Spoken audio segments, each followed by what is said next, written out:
What's up, ladies and gents? Today we were riding the Zerode Taniwha.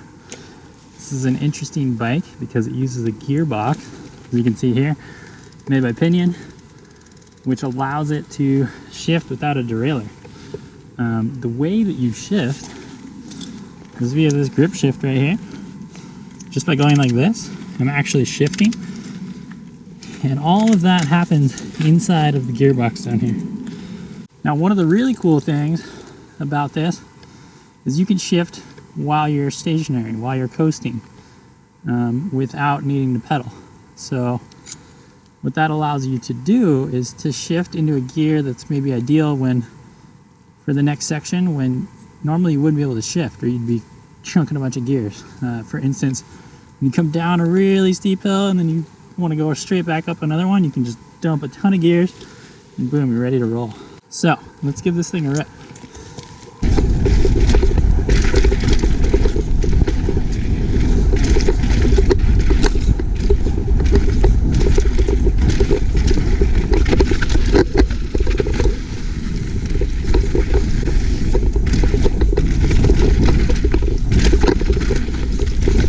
When you're going through rough stuff, if you need to shift, just do it.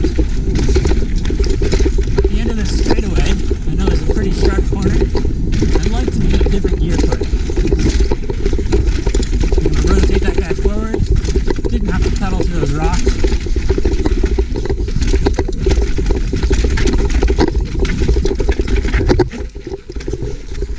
And I'm ready to go in the gear I wanted. Boost.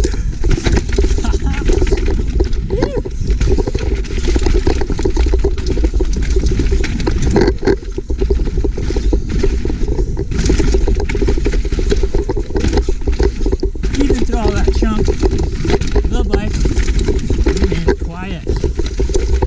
Pretty nice.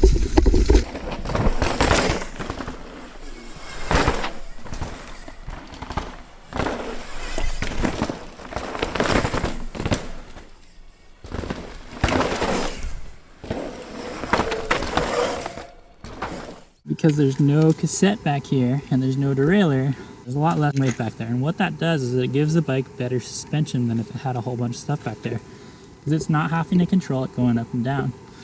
So what you can do is you can actually pick the back of this bike up and huck it at the ground. And most bikes would hit and bounce back up. This one, however, just hits and sticks, which is pretty sick. And what that translates to on the trail is just more control.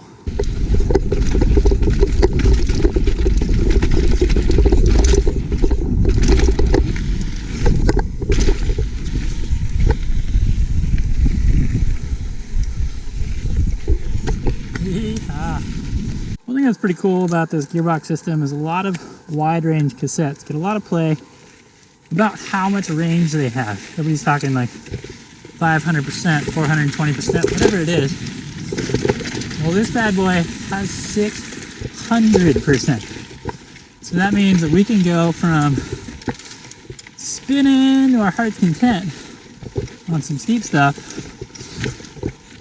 all the way to a full mash once we get on some steeper downhills.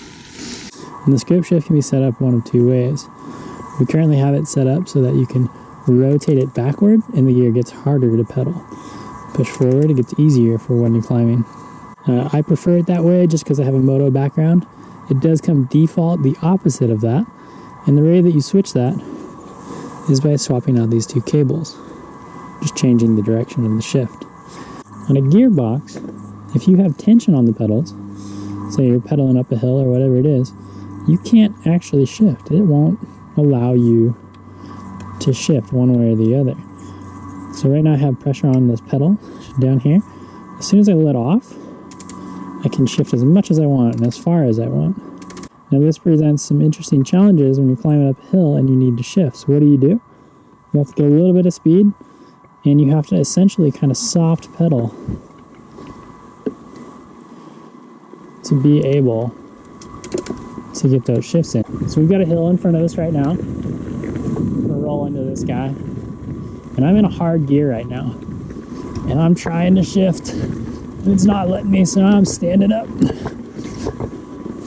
And finally I'm at a flat spot where I can stop pedaling for a second, rotate that guy forward, and get in the gear that I need. You kind of got to think ahead on a gearbox bike. How am I going to tackle this thing?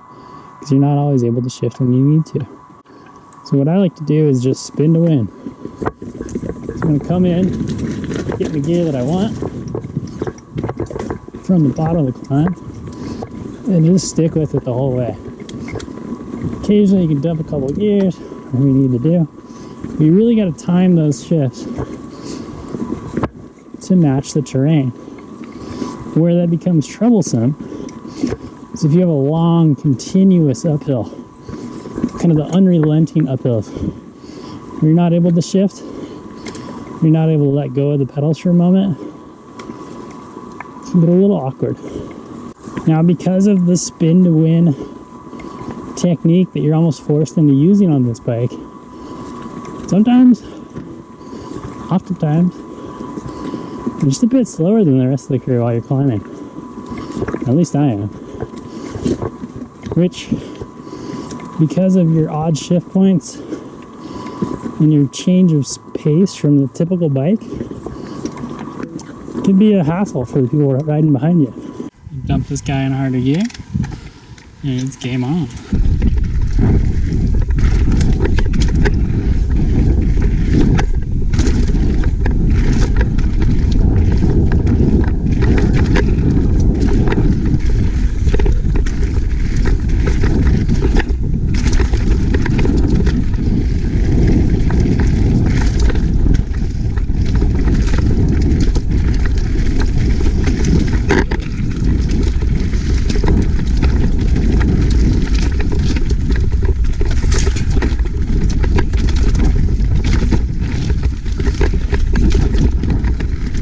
Because this thing doesn't have a derailleur, just kind of fit through narrower slots on the trail, say between two big rocks or a couple stumps or whatever it is, without worrying about just shearing off a derailleur back here.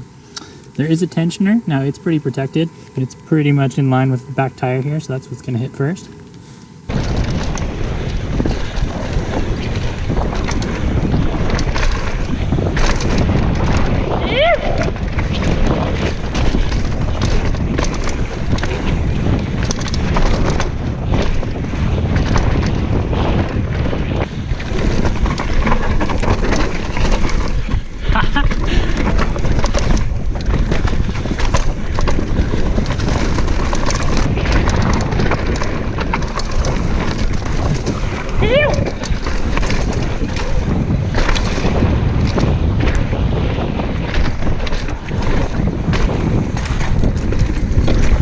As you've seen in the video, I've lost the chain a couple of times, and the reason that occurs is just because there's not enough tension on the chain here. So what the distributor has done and what Zerode recommends is to drill a new hole in this tensioner mechanism that allows the spring to just get a bit tighter. So you'll see this is the stock hole, and these additional two holes have been drilled. The tightest position that results in the most tension does the best job of keeping your chain on. However, when you do that, it puts so much tension and everything just be that much tighter that it kind of feels like it introduces a lot of friction into the system and makes, over the course of a long ride, it makes this bike harder to pedal. And it really starts to just kind of wear down on you. I feel like you're losing power the whole time. So, what do? I've been running it in the middle position. I've lost chains twice now over the course of 3 months of testing this bike, which is pretty reasonable. Usually when I lose a chain, it'll occur back here. Now, Zerode has gone with a pretty basic suspension layout on this bike. It's a single pivot. The brake point is above the rear axle, and then it's using a linkage to determine how the leverage rate works, how the leverage curve works, and how this bike responds to bumps. They've placed the pivot point right in line with the top of the chain here. And what that does is it makes it the best pedaling bike possible, right around that 100% anti-squat mark. There's actually two different hub mechanisms, free hub mechanisms, One is inside the gearbox. You can hear it going there. And the other, if we were to coast like normal, is in this back hub. Because there's two of them, any slop in the system combines. There's a lot of slop in this front one. You can see it takes a long time before it grabs. Like the crank's moving a couple inches there. It's quite a bit. So what they do is they pair it with a really nice rear hub. So this is the Project 321 hub. It has a ton of engagement points. You can hear it. Just super accurate.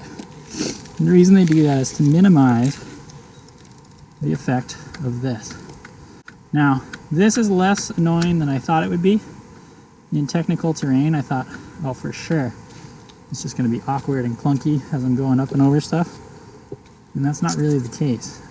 Occasionally you do feel that slop, but it's not too common. Everything else is fully sealed, internal within the gearbox mechanism. And it's all oiled in there. And as long as dust and debris isn't getting in there, it's going to run for quite a while. Now, did have one interesting occurrence where this cover right here actually went missing during our ride. Underneath there's a bunch of planetary gears. As far as maintenance on this guy, it's been pretty carefree. There are a couple of things that are starting to pop up now after about 3 months. Hear that noise? Well, that noise just gets worse and worse as time goes on. And what that is this spring mechanism back here, just rubbing on the backside of this pulley. If you take some WD-40 silicone lubricant, or an equivalent, it works pretty well to quiet the bike up. Now another thing that's occurred, and as you guys can see here, this guy's pretty dirty. And the reason it's dirty is because there's oil all over it. How it's leaking, I'm not sure. The best that the guys from Zerode and their distributor can tell me is that it's likely occurring behind the chainring here, just due to a bad seal. That seal can be replaced. They say it's not a huge hassle. And they say if there was a major issue, it'd be a matter of warranty replacement. All you would do is unbolt this guy, which is, I believe, relatively easy to do. Involves removing a couple cables, some big old bolts here and there, sending it off to them. They'll send you a new one in the meantime to keep you rolling. All right, there you guys go. That is the Zerode Taniwha out of New Zealand. A carbon gearbox equipped bike with 160 millimeters of travel front and rear.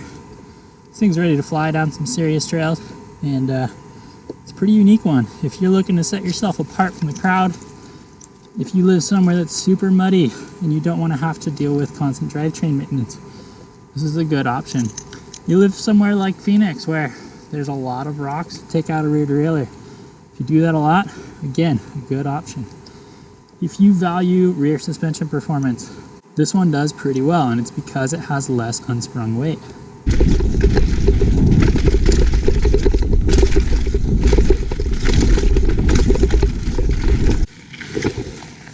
Alright guys, there you go. That's the Zerode Taniwha coming to you from a test out of Phoenix, Arizona.